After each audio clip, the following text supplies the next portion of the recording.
ગુજરાતમાં છેલ્લા ઘણા સમયથી જે ડિમોલેશનની કામગીરી શરૂ કરવામાં આવી છે અને હવે આ જ દાદાનું બુલડોઝર છે તે ગઈકાલે મોરબીની જે એક દરગાહ છે તે ખૂબ જ વિવાદોમાં રહેલી છે દરગાહ ઉપર ફર્યું હતું ને ખાસ કરીને આજે આ જ વિષયને લઈને વિગતે વાત કરીએ કારણ કે હવે પોલીસનું નિવેદન સામે આવ્યું છે અને ગઈકાલે આપણે જોયું હતું કે પોલીસ અને સ્થાનિક લોકો વચ્ચે નાનકડું એવું ઘર્ષણ પણ થયું હતું। નમસ્કાર, હું હંસિની અને તમે જોઈ રહ્યા છો નિર્ભય ન્યૂઝ। ગુજરાતમાં છેલ્લા ઘણા સમયથી ગેરકાયદેસર દબાણો ઉપર જે અત્યારે હાલ દાદાનું બુલડોઝર ચાલી રહ્યું છે, ગેરકાયદેસર દબાણોને લઈને જે કાર્યવાહી કરવામાં આવી રહી છે એવામાં ખાસ કરીને મોરબીમાં દરગાહ ઉપર બુલડોઝર ફેરવતા ક્યાંક ને ક્યાંક તંગદિલીનો માહોલ જોવા મળ્યો હતો।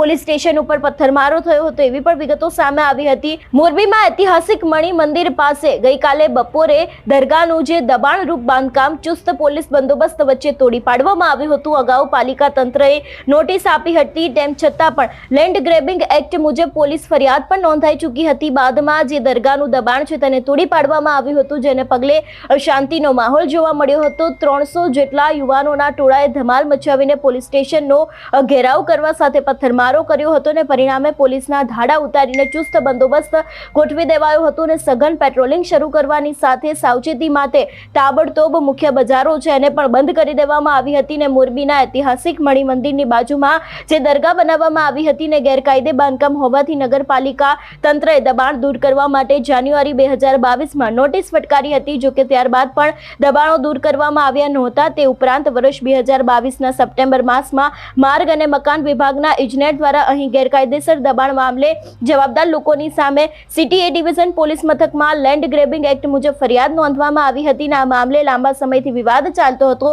આખરે ગઈકાલે બપોરે પોલીસના ધાડા ઉતારીને ડિમોલેશન સ્થળે કહી શકાય કે કોઈ પણ ફરકી ન શકે તેવો ચુસ્ત બંદોબસ્ત ગોઠવી દેવામાં આવ્યો હતો। સાથે 10 જેટલા જેસીબીની મદદથી આ દબાણો છે તેને તોડી પાડવા બાદ 25 જેટલા ડમ્પરે કામે લાગીને ગણતરીના કલાકોમાં જ આ દબાણ છે તેને દૂર કરીને કાટમાળનો પણ નિકાલ કરી દેવામાં આવ્યો હતો। જો કે ડિમોલેશનના સમાચાર વાયુવેગે પ્રસરી જતા ટોળા એ ડિવિઝન પોલીસ મથક પહોંચી ગયા હતા અને એ ડિવિઝન પોલીસ મથકને ઘેરી લીધું હોય તેવા પણ દ્રશ્યો જોવા મળ્યા હતા અને ડિમોલેશન પૂર્ણ થયા બાદ શહેરમાં અને અન્ય સ્થળોએ ટોળા એકત્રિત થયેલા પણ ક્યાંક ને ક્યાંક જોવા મળ્યા હતા। એટલે ખાસ કરીને જે રીતે ઘર્ષણના સમાચાર ગઈકાલે સામે આવ્યા હતા ને એ દરેક મામલે હવે પોલીસનું પણ મોટું નિવેદન સામે આવ્યું છે। સૌથી પહેલા તો પોલીસે શું કહ્યું તે સાંભળીએ અને એ બાદ જે દરગાહ તોડી પાડવામાં આવી હતી, ડિમોલિશન કરવામાં આવ્યું હતું એ દ્રશ્ય ઉપર પણ નજર કરીએ।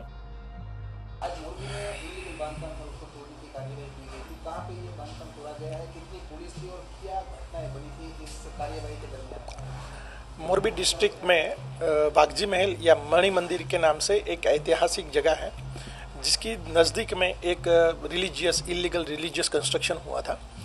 उसके सामने लैंड ग्रैबिंग एक्ट के तहत 2022 में एक एफआईआर भी दर्ज हुई थी और जो मतलब उसके अक्यूज्ड थे वो 11 महीने तक कोर्ट में जेल में भी रहे थे। तो इस तरीके से ये ज़मीन पर जो कंस्ट्रक्शन किया गया था वो इलीगल कोर्ट में भी प्रूव हुआ है।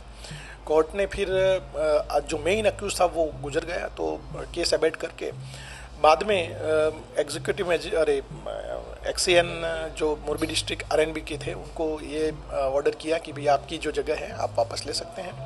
तो उसके आधार पर आरएनबी और डिस्ट्रिक्ट मजिस्ट्रेट की हमारे यहाँ एक रिक्वेस्ट आई थी कि बंदोबस्त दिया जाए, तो इस आधार पर हमने बंदोबस्त दिया था। बाहर से हमको टोटल 5 डीवाईएसपीज और हमारे लोकल 3 डीवाईएसपी, टोटल 8 डीवाईएसपी बंदोबस्त में है। बाहर से हमको 200 और हमारे यहाँ के 550 जितने पुलिस जवान राउंड द क्लॉक यहाँ पर बंदोबस्त में हाजिर रहेंगे।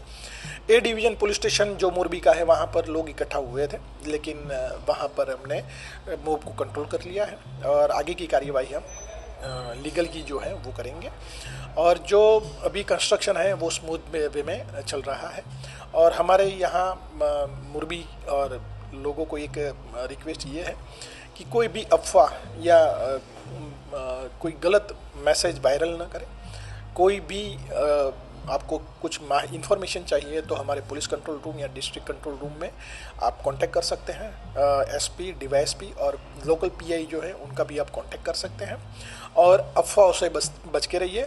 और पुलिस जो है वो पूरी तरह से मतलब सफिशिएंट है। कोई भी लॉ एंड ऑर्डर का जो सिचुएशन है वो को कंट्रोल करने के लिए हम बैठे हैं और सफिशिएंट पुलिस हमारे पास है। और